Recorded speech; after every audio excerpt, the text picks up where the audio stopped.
Welcome back, everybody, to the ROI Online Podcast. Today, I'm really excited to introduce you to someone I think you really need to know. His name's Jay Owen. Jay is the founder and CEO of Design Extensions. They are a HubSpot Gold agency, and they're also a StoryBrand certified agency. And Jay has a podcast that you need to know about as well. It's called Building a Business That Lasts. And he happens to be an author as well of a business by the same title, Building a Business That Lasts. Jay, welcome to the ROI Online Podcast. Steve, thanks so much for having me. I'm excited to chat today. Yeah, so this is a part, Jay, what I'm doing, this is the first season for the ROI Online Podcast. And the intent of it is the folks that listen to this are entrepreneurs. And I believe that entrepreneurs and small business leaders are the invisible heroes of the American economy. I don't know if you know, but most, like 98.5% of the businesses in the American economy have 20 or less employees. And that means that those courageous kind of a little bit off people that decided to just step into the gauntlet with everything against them, decided they would just do this, and yet they end up employing, this group of folks end up employing over half of the American workforce. And to me, they're heroes, and I relate with them. And so the folks that listen to this, what I want to do is introduce them to people that are just like them, that are struggling with common themes in their businesses like you and I are. And most importantly, learn that we're not crazy and we're not alone. And that's why I'm excited to have you on. Why don't you tell us a little bit about your backstory and how you got to where you are? Yeah, absolutely. But before I do that, I just want to kind of double down on what you just said. I think it's so true. The reality is, like, building a business that lasts is really hard. And I always say, it's so easy for so many owners to end up in a place where they feel stressed out, worn out, and ready to quit. Mm-hmm. And at the end of the day, anybody who's been in business long enough has felt that way.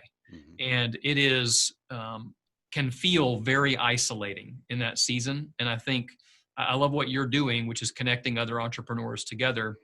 And you and I, we do very similar work. We have very similar gifts and skill sets. And I think a lot of people might think, well, why would you have somebody who's a quote unquote competitor on your show? And I think, man, there's just so many fish in the sea. Like, I believe in an abundance mentality. And I think that some of the best and most powerful things that have ever happened to me have been in community with other people who are doing similar things to me. And that could be entrepreneurs in general in that class, because I'm in that sub 20 class. I've got 17 team members here internally.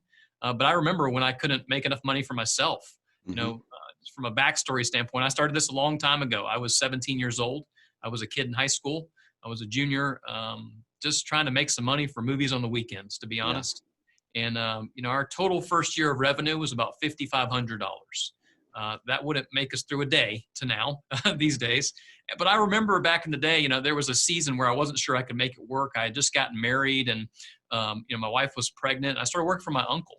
And he's in the insurance business. And I love my uncle. And I learned so much about business by being in his business. But I had always come from a creative background. And so when you come from a creative background and you end up in the insurance world, what you find out real quick is if you get too creative in insurance, you might end up in jail. Now, I didn't actually end up in jail, so that's good. Yeah. But I came home one day, and this is when I knew I'd married the right woman.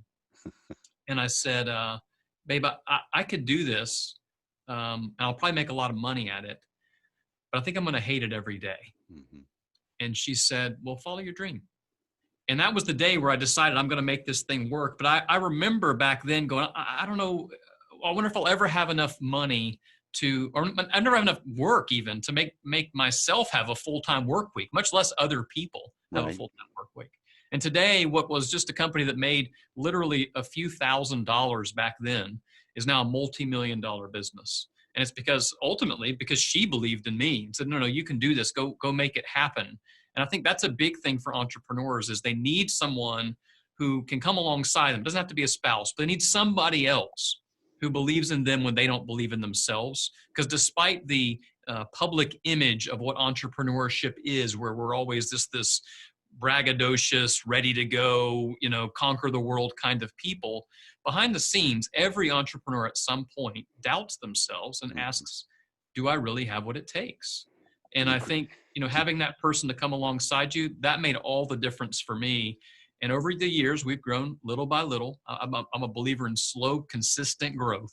Little by little, year over year, we've grown every single year for 21 years in a row. So that's kind of where I've come from and where I am now. I love that. Tell us about when you learned about StoryBrand and what attracted you to that. Yeah, absolutely. StoryBrand has been just a pivotal upgrade, if you will, in our strategy from a messaging standpoint. I think I don't remember exactly how I saw the book originally. I think I had listened to the podcast. There's a StoryBrand podcast. If y'all haven't heard that, those of you that are listening to this, you definitely should go listen to that too. I think I'd listened to the podcast and the book came out. Oh, that sounds interesting. I'm going to get that. I like the idea of story. I'm interested in marketing, and I'm a kind of a book nerd, although I do audiobooks over written books usually. And when I read the book, there was something that just so heavily resonated with regards to kind of what I already believed and sort of what we were already doing, but not really. Mm-hmm. It gave me a framework to apply and improve kind of what we already thought to be true. We just didn't have a system to stick it in, basically. And once we did that, we like to use ourselves as our own guinea pigs. So we like to try stuff on ourselves before we do it on our clients. And when we implemented the framework and just changed the messaging on our homepage, we literally doubled the number of incoming leads without changing anything else. And when I saw that, I thought, holy smoke, like what have we been doing? And that was only, I don't know, maybe 3 years ago. Like I said, we've been in business for almost 21 years now. So it's been absolutely huge for us. We did it kind of ourselves for a while. Then I thought, okay, I need to get more serious about this. We're teaching it to clients. We're using it for clients. I joined the guide program. I was in that program for a while. And then I decided, you know what, this is going really well. I need my whole team to really be kind of qualified in this. I can't be the only one teaching it, because that's a lesson for entrepreneurs too. You can't be the sole roadblock in your system. You got to have other people if you want to build something that's going to last and outlast you. And so we upgraded to the agency certification so the whole team would be trained, even though they kind of already were, because we all abided by it anyway. But it kind of made it official. Now the other team members can write brand scripts and do all the things that need to happen as it relates to StoryBrand. But it's been absolutely monumental for our business growth and that of our clients. You say framework, and it really didn't sink into me the value of a framework until we became acclimated into the StoryBrand philosophy. Before then, I think what resonated with us, before then we'd sit down and whoever's the most persuasive that day, as far as what should be on the website for this particular client, that's what would start to happen on there. But when we ran into the StoryBrand framework, everyone on the team really adopted it immediately. There wasn't as much resistance to the change of implementing a new procedure because of the framework. And when we say framework, it means that you go step by step and you land upon an effective, succinct, impactful message for every single project. It's amazing. Yeah, it really is. And I think I undervalued, which is horrible to say, but for someone that's been marketing their whole life, but it's true. I think I undervalued the words that were used on pages, and I overvalued the aesthetics. And now what I always say is design builds trust, but words are what sell. And I think that they're both important. Like you have to have good design, but the words might be more important. And I think there's tons of examples out there of this too, even in like the direct sale world of something like, like a Russell Brunson and ClickFunnels. People out there, if you're not familiar with them, they basically create a platform where you can take someone through a funnel to sell them. And to be honest, most of those pages are not very attractive.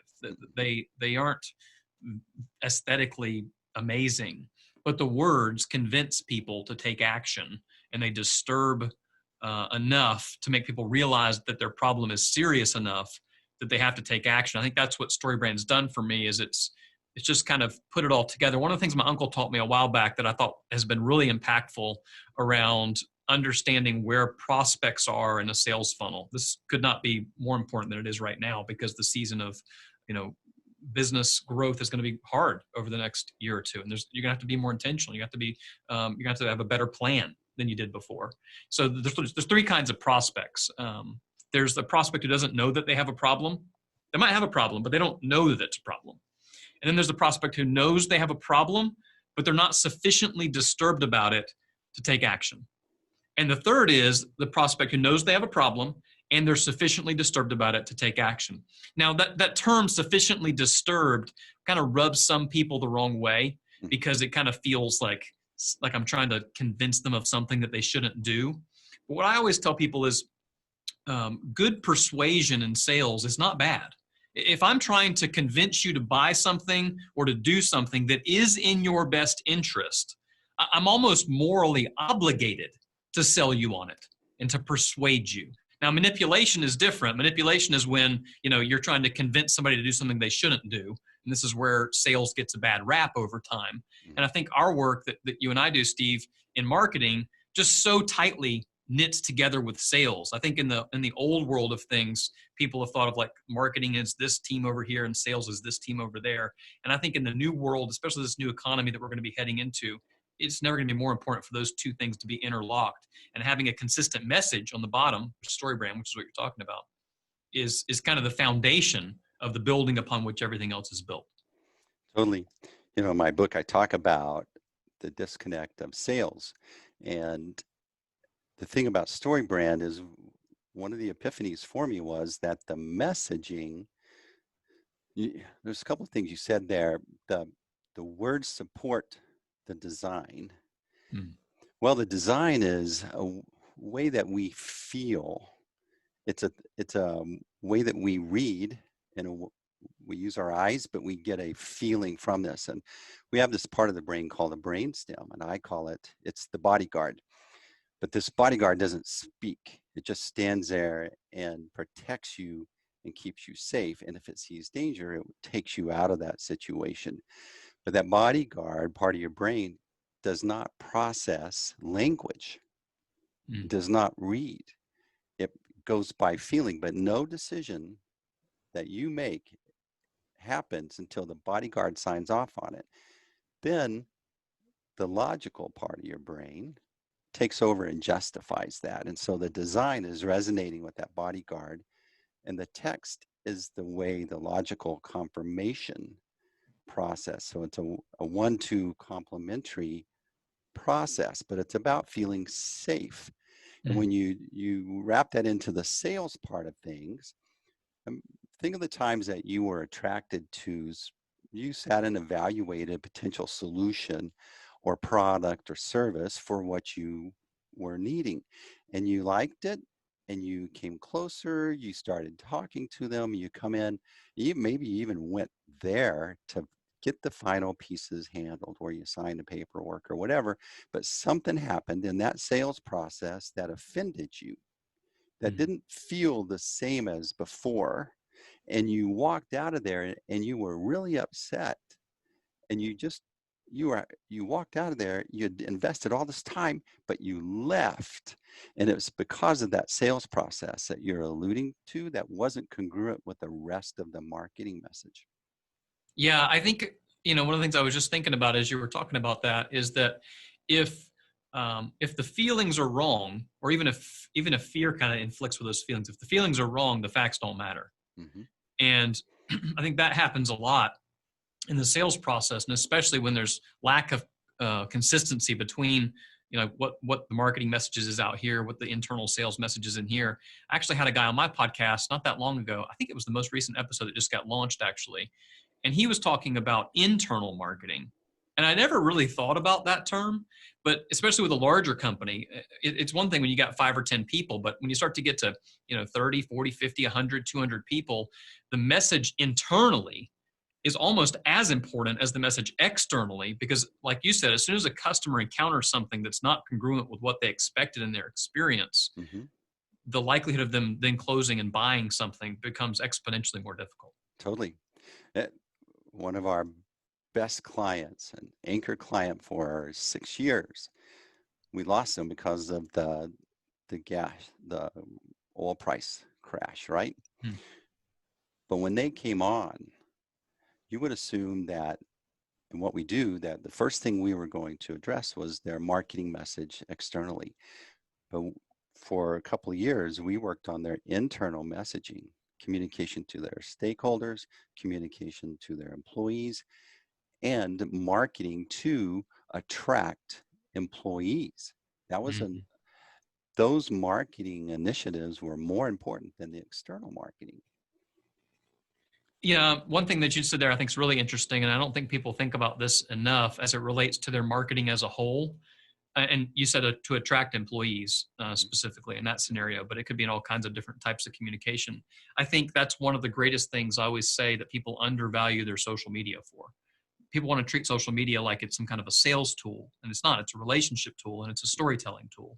And so I think for us, one of the best benefits of our social media work as a team about ourselves has actually been acquiring people who are aligned with our core values, which are on the wall behind me, and are kind of people that are going to be ideal team players for us. And I think companies as a whole need to attract the right people, and they need to find the right people to have on their team in order to want warm bodies and seats. And that social media messaging can have as much to do about that new team member acquisition as it does about a new client acquisition. Totally. And to me, it's all about that magnet of attracting people who are, whether it's clients or team members, who are going to be aligned with who you are and what you believe, because those are going to be the people that you want to work with. And the same thing for you and I. If somebody comes in to our agencies and wants to work with us, and they've already read Building a Story Brand, and they're already like aligned with kind of what those story brand principles are, they're already kind of a fan of Donald Miller or something like that, we're going to have a lot easier time connecting with them because we already kind of have some alignment with what we believe, and we're not trying to set those foundational principles of what's most important. Totally. So you have a book, and talk to us about your thinking process of why you even gave yourself permission to write a book. Who are you to write a book, right? Talk to us about that thought process. One, I love that you phrased it that way, because that's a real question. That's a real question. I think when you sit down to write a book is, who's going to read this? Like, who am I? At this point, when I wrote that book, I was 36 years old. Who am I to write a book at this point? I'm not there yet. But I had enough people over time that said, hey, you should write a book. You should tell your story. You could help other business owners. And my heart and passion is for a lot of the people that you talked about, those, sub 20 companies, sub 20 people companies, and especially people who are just starting out ideas. And what I say in the book is starting a business is easy, making it last is hard. In today's environment, especially with the internet, it's easier than ever to actually just start a business. It doesn't take that much work, doesn't take that much money. Anybody can start a business and they can do it in a couple of days. Shoot, they probably could do it in a couple hours and a couple $100, really. But building that into something that's actually going to sustain over time is a whole different ballgame. And I think the other piece of the puzzle for me, that the subtitle of the book is Without Sacrificing Family.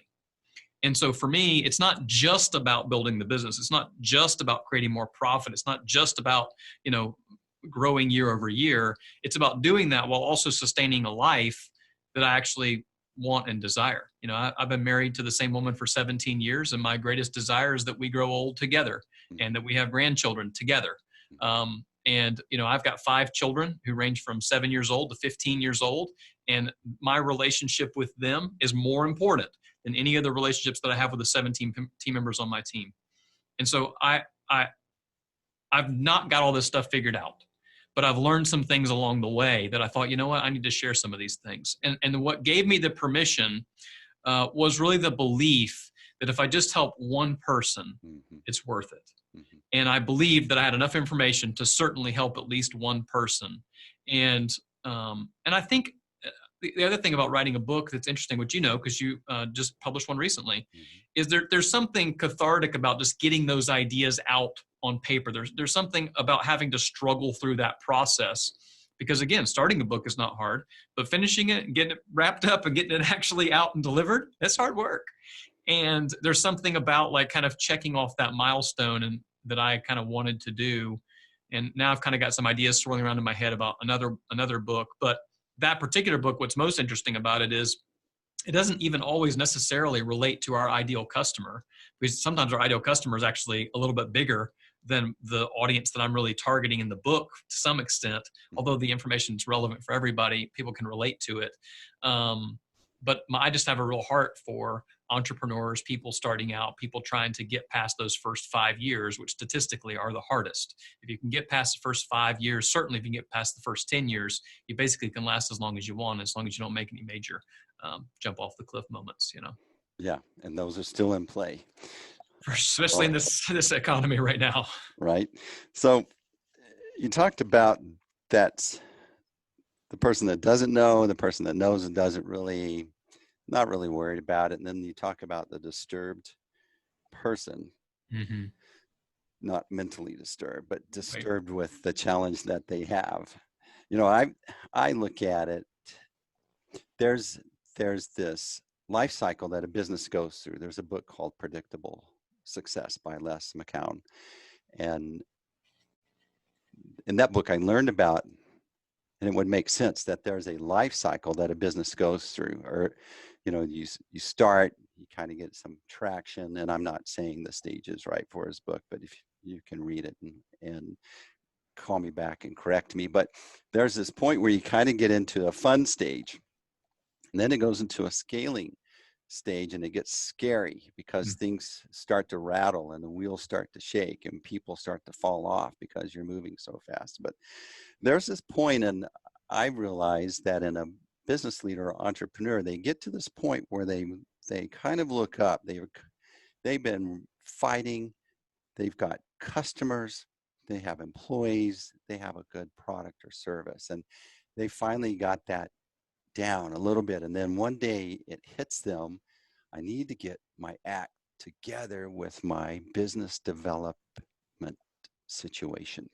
Okay, they've been winging it up to that point.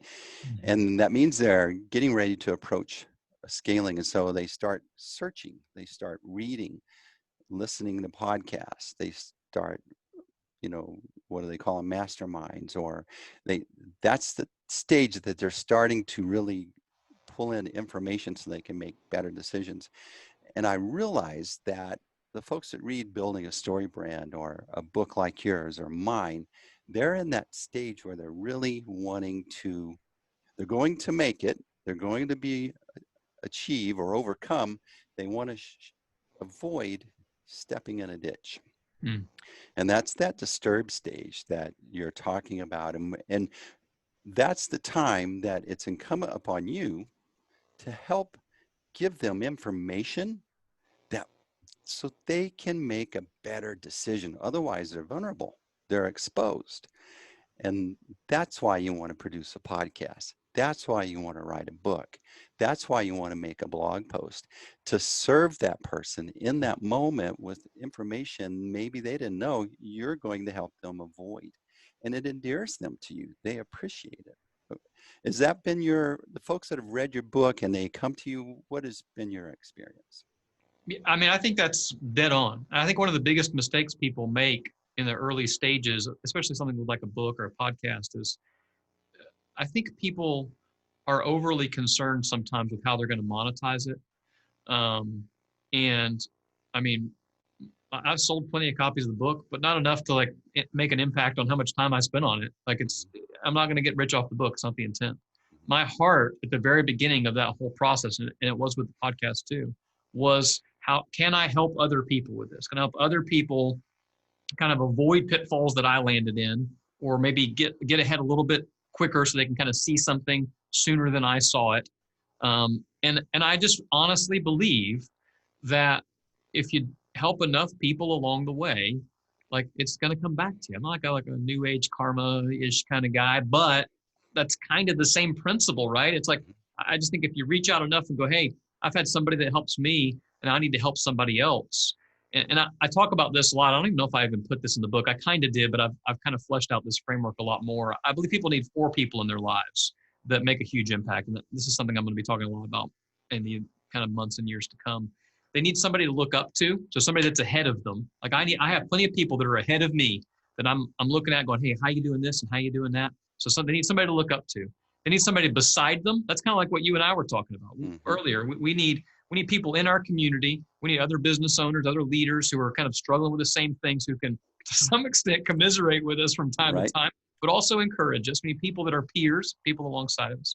And then we need somebody who's looking up to us. And that's kind of my intent behind the book and even the podcast. But the podcast is more about me highlighting other business owners who have been in business for 10 years or more and telling their stories. But it's the same thing. And so other people are looking up to me that I can help them. And then the 4th person that I just added is actually my wife from that original story. It doesn't have to be your wife. It could be somebody else. And it's somebody who believes in you when you don't believe in yourself. So somebody you look up to, someone who stands beside you, someone who's looking up to you, and someone who believes in you when you don't believe in yourself. I think if you have those 4 people in your life, you become such a better person, first of all. We've all heard that ideal of like, you're the, I don't know where this came from, maybe Stephen Covey or something like that. You're the sum average of the 5 closest people to you, that kind of thing. Right. This kind of falls into that framework, but there's people at different stages. And I think if we have those, it helps a lot. And so for me, I think the danger that some people out there listening may think is, well, I'm not far enough along to help somebody else up yet. And I couldn't believe that's farther from the truth. I think that no matter where you are, there's somebody else who's a day behind you, a month behind you, a year behind you, and you can help them. And there's something so powerful and so rich about being able to teach and encourage somebody else. And I think that behavior alone can make you such a better person. Gee, I love that. I love that. Everyone's looking for the silver bullet. So if I just drink this chia smoothie, my health will improve, right? But we know that we need to exercise and sleep and some other things, right? Stretch, maybe. Don't work on your abs. That's really ambitious. But what you described is a way to have a more cohesive, healthy relationship mix, diversified portfolio of a relationship. Right. And that helps us be more, what's the word, calm? Or probably if you have those out of balance, I'm just grinding on this while you were talking. If you have those out of balance, you're going to feel probably a little more insecure, or maybe not give yourself the credit you need. Talk to us more about why you thought about that. Well, I think for me, one of the things that I have struggled with, and I think other entrepreneurs and leaders have probably struggled with this too, is it's easy to feel like everyone else is, first of all, this is a very arrogant belief, but it is one that I've had. Everyone else needs me. And so everyone else is kind of feeding off of me, if you will. Like my team, my children, my family, all these people kind of need me to help teach, lead, and encourage them, because leadership is in my nature. It's in my blood. Like I believe that God gave me that as a gift. Mm-hmm. But the danger, which I've experienced, is of not having that person who's beside you, that peer who is walking the path with you, is that you get alone and you can end up depressed. And this is a major problem that's not being talked about in entrepreneurship, is depression and suicide rates among entrepreneurs are off the charts compared to others. And we're not talking about it because we need peers beside us who are walking alongside with us. We cannot constantly be pouring out. So if there's 4 people, I love the way you kind of put it about a portfolio of relationships, basically. Mm-hmm. And if all you're doing is pouring out to other people, but you don't have somebody walking alongside you, mm-hmm. or all you're doing is walking alongside people, you don't have anybody that you're looking up to, you're not striving for the next thing that's beyond you, you're not going to grow. Mm-hmm. And so all of those pieces of the puzzle are extremely important. And there's been many seasons for me where I will get those out of balance. The 2 ways I usually get out of balance, either one, I'm constantly pouring out and I'm not taking the time to pour back into myself. Or sometimes I'll do the opposite where I'm over pouring into myself, So that person you look up to doesn't even have to be, in my opinion, somebody that you actually know. It could be an aspirational identity, somebody who you follow all of their content, read all their books, listen to their podcasts. But I think as a leader, you can also oversaturate yourself with that, and that can stress everybody else out too. So that balance between those four different people, I think has been a big piece of the puzzle that I'm still working on growing towards. That's interesting. The whole reason I started this podcast was to do that beside them part. And I make a joke out of it and we laugh, and but you do feel crazy when you're alone. It's amazing. We do say, "Oh, I'm not crazy." Yeah. You see how you're beating yourself up, and you're actually considering, I might be crazy, because you don't have that fellowship with people that are fighting the same battles. And I think one of the reasons I wrote my book also is I started to see a common theme in all these conversations with these business leaders that I work with, right? And that's a common theme in the business leaders that I talk to. Now think about the conversation you and I are having. How often does this happen in your life when you have one-to-one attention? Our phones are off right now. You and I, we didn't talk about it, but we turned our phones off. Yep. Our kids aren't running in and interrupting us, or our spouses, or our employees. We're having one-to-one focused, engaged conversation. When I hang up after these conversations, I had a great day. I have this energy that's amazing. And I was thinking about it, and why is that? But you and I are sitting and focusing on a conversation, totally engaged, and it's very fulfilling. Mm-hmm. Yeah, I think that's a huge thing. It's funny, when I first launched my podcast, I said part of this just to encourage my own ego, just in case it got damaged, because I have to protect it sometimes, is I said to my wife, I was like, the beauty of this is, in the way that I'm structuring this, which is kind of similar to what you're doing, of interviewing one other person who has been in my case, the goal is to kind of interview people that have been in business for 10 years or more, is that I get to spend somewhere between 30 minutes, 45 minutes, maybe even an hour sometimes, with another business owner who's been in business for more than a decade. And if nobody listens to that show ever, there is extreme value for me, and hopefully a little bit of value for them. I mean, even, just now I'm writing down like portfolio of relationships. That's a good idea. That's diversified. Yeah. I'm writing down, predictable success book. That's a good idea. Let me go check that book. I've not seen that. And so if I come away from this conversation with a couple of those things and a little bit of encouragement, I don't care who listens to the podcast, because there's value along the way. I'd like people to listen to it too, but you know what I'm saying? Like that's what's so great about the opportunity we have, and even the technology that we have, especially in this season. Speaking of technology, let's talk about your clients right now. How are you helping them confront or plan for the changes of how they're starting to realize or conceive, actually, there's going to be an impact in the expectation of their customers and how they conduct business, how they conduct employee relations? Talk about it. Tell us about what you're doing right now.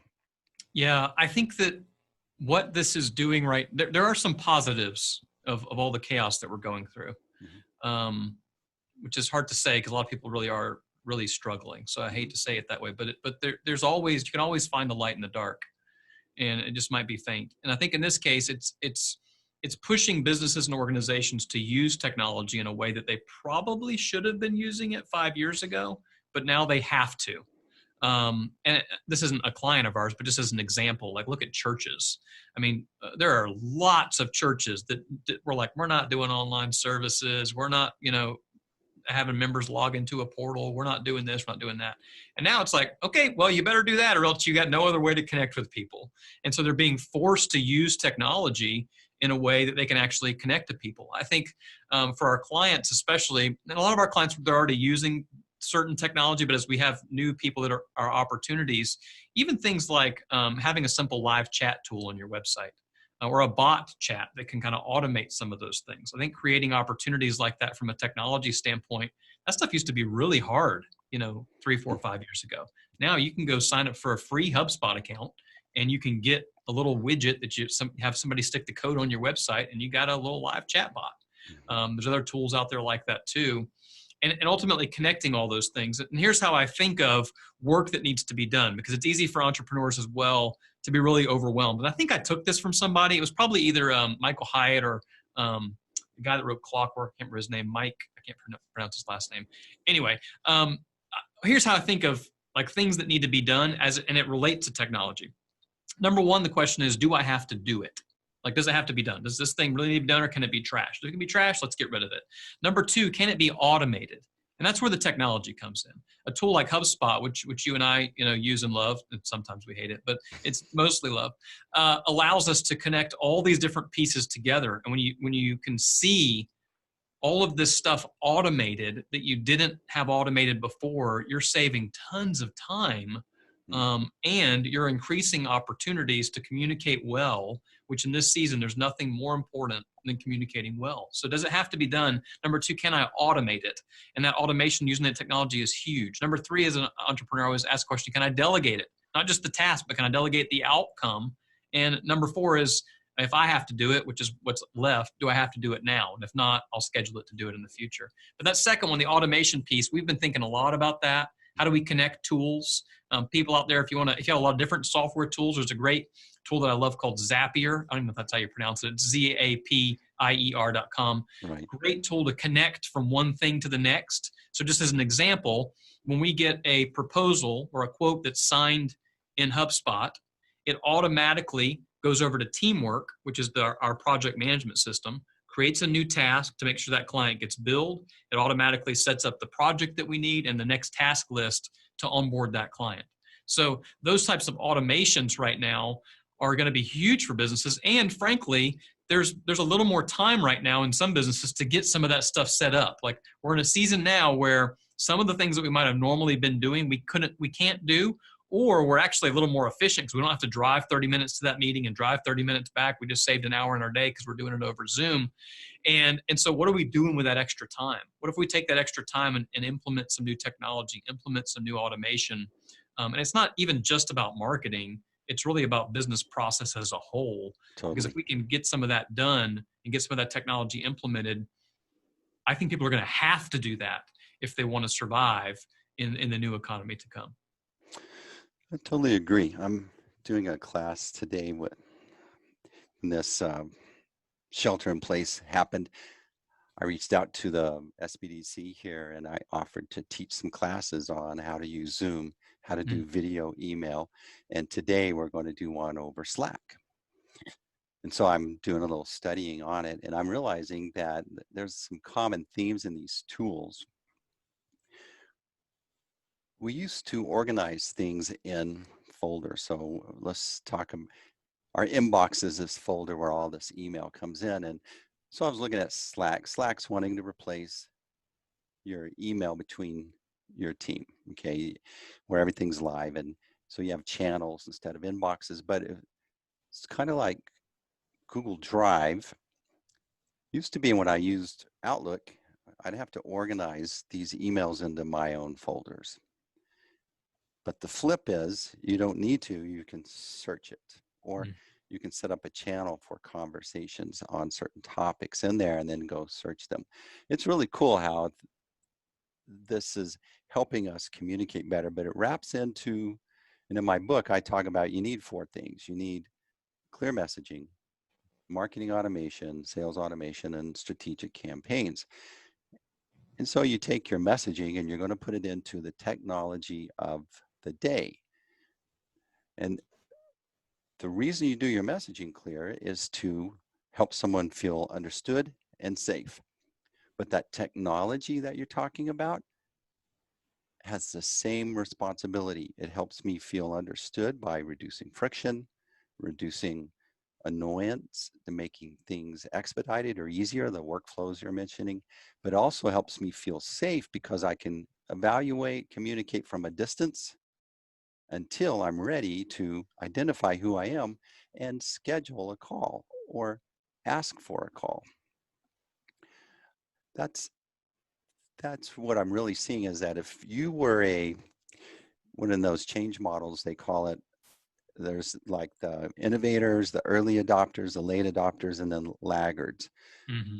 Well, your big companies that you work for or you may serve, they're usually early adopters with Slack or other things, but smaller companies are generally laggards in adopting technology because they're too busy fighting all the fires of their day-to-day stuff to Mm-hmm. go and evaluate some technology and implement it. And so the opportunity that your team and my team has right now is to help these folks quickly get acclimated into the new, their, that time to evaluate whether between early adopter and late adopter has been mashed in just a matter of 6 weeks. That whole bell curve has been mashed and it's more like a mountain. Yeah. And it's our job to help people quickly get acclimated in the new environment.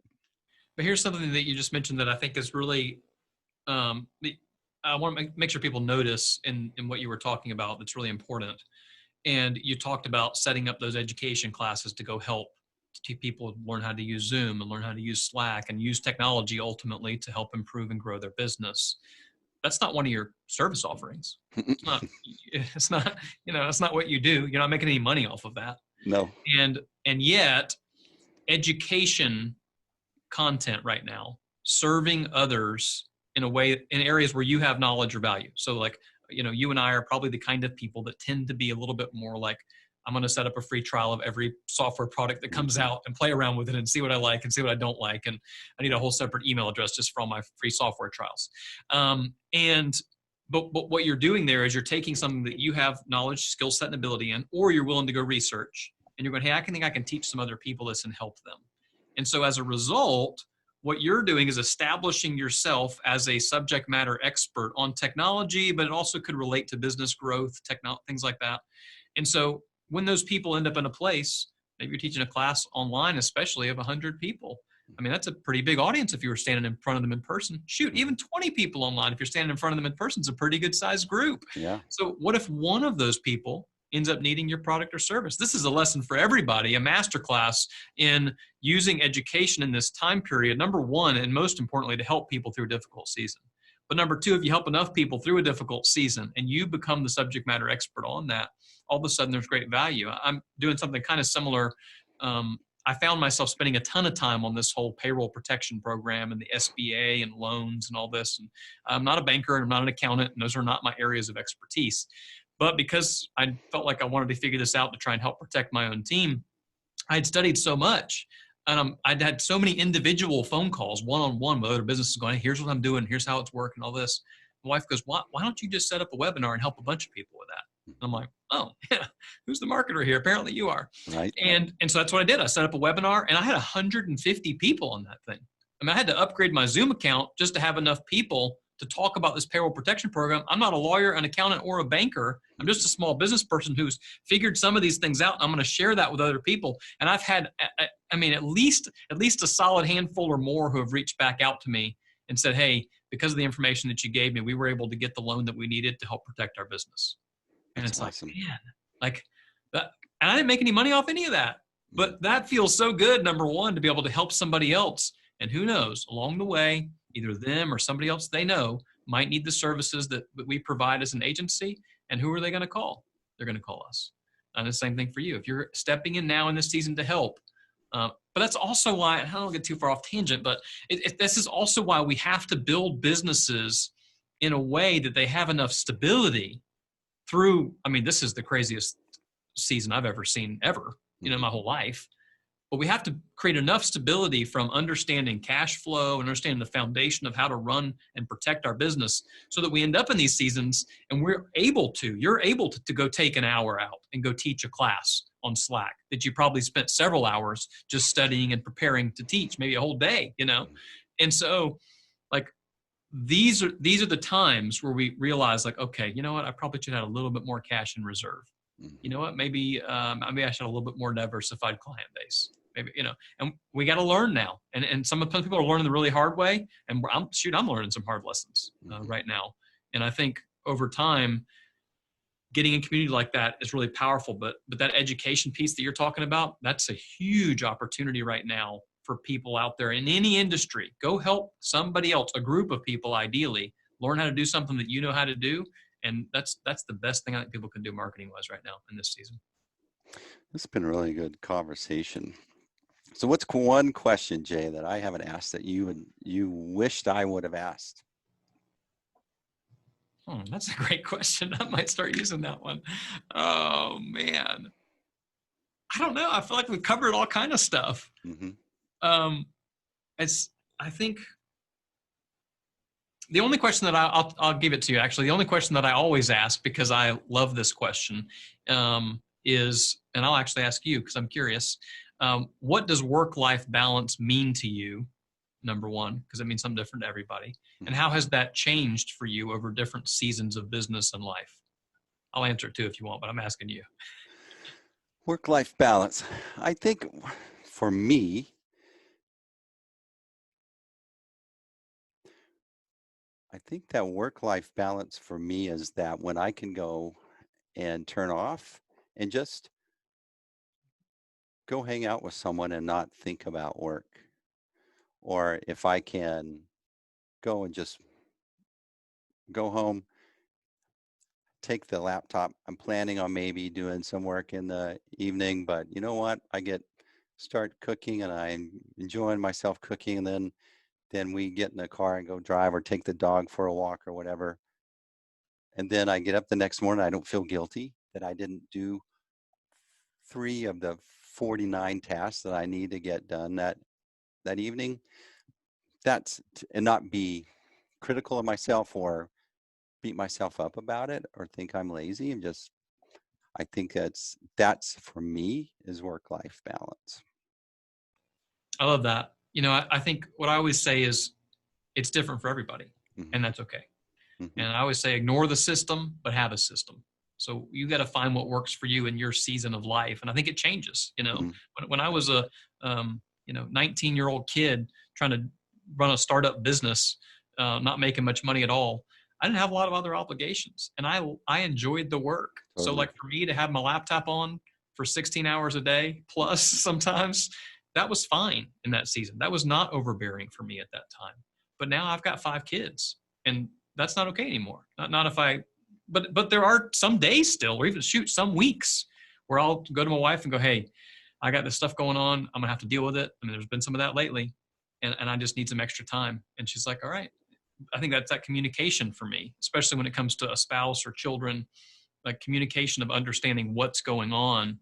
But I think it just changes in different seasons. Right now, the business entrepreneurial messaging around this subject to me is so one side or the other. Mm-hmm. You got Gary Vaynerchuk on one side, who I love. Gary V's got some great content out there. Yeah, me too. But it's the nonstop hustle. If you're not working this many hours as a day, then you're not doing it right. And then you have the other side over here, where if you're not taking a 3-hour nap and do a yoga every afternoon, then you're not doing it right. And I don't think either one of those is true. And I actually think Gary would agree with this too, in that you've got to find your own place in the midst of what that looks like for you. And it's okay for that to change over time. A lesson I learned. Yes, the season is a great word that you use there. The lesson I learned, I was a member of a nonprofit for a long time. There were guys in there that were very active all the time, and I was new. And so I became as active as possible because they're active. But what I didn't realize was they were at the advanced stage, or they've been in business for years. They had all their systems worked out. They could afford to take the time off and go and invest and serve other people at that point. But having a new business, I needed to not be comparing myself to them and wanting to emulate them. I needed to be focused on my responsibilities and do what I can. So the comparison was getting me off balance. And I think, and the seasonality of where you are in that life cycle of a business, you have a life cycle as an entrepreneur as well. Yeah, I think comparison is the thief of joy, and Instagram is a liar. So, just be careful out there. Get into where you need to be as an entrepreneur. There are seasons, especially in the early days, where you're going to have to work a lot to make it work. You just are. But you have to have a target of where you're going to go. So like for me, one of the big things for me several years ago was, this is many years ago now actually, but I had gotten to a point where I really had not taken much real vacation at all. Like, it just wasn't a thing for me. And as my kids were starting to grow up, this is not healthy. I couldn't leave my phone. I couldn't leave my laptop somewhere for a day even. And so I set a goal one year and I said, all right, by this date, I want to be able to take a whole week off and not bring my laptop with me. What needs to be true in order for that to happen?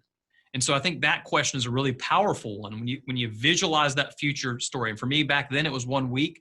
Now this year, although we'll see what happens with this crisis, I'm gonna do it anyway. This year my goal is 1 month. I want to be able to leave the business for what I would consider a full life cycle of 30 days, and not email, not pick up my phone, and I don't want it to just survive without me. I want it to thrive without me. Mm-hmm. And so what I ask along the way is, what needs to be true today in order for that to be true at X date in the future? And I think as an entrepreneur, if you have that vision of where you're going, and then every day you're asking that question, am I stepping towards it or am I stepping away from it? That makes all the difference, and it's really changed things for me. Scott Adams has a great quote. It's systems are for winners, and what you're talking about, what has to be in place is a system to deliver that. Good goal, but if you're not building that system, you won't achieve that goal. Jay, this has been a great conversation. I'm really grateful, and I appreciate you and value you for being on this podcast today. Where can people find you? The best place to look is for the podcast and the book at buildingabusinassThatLasts.com. So if you want to go there, you can grab a copy of the book. Actually, we will ship it to you just for the cost of shipping. So you can go there, buildingabusinassThatLasts.com, and all my other links and everything else are on that site along with the podcast. Awesome, Jay Owen. Thank you for being on the ROI Online Podcast, if I can say that. ROI Online Podcast. Steve, thanks for having me. It's been a pleasure. Enjoyed it. Bye-bye. That's a wrap. All right. It's great.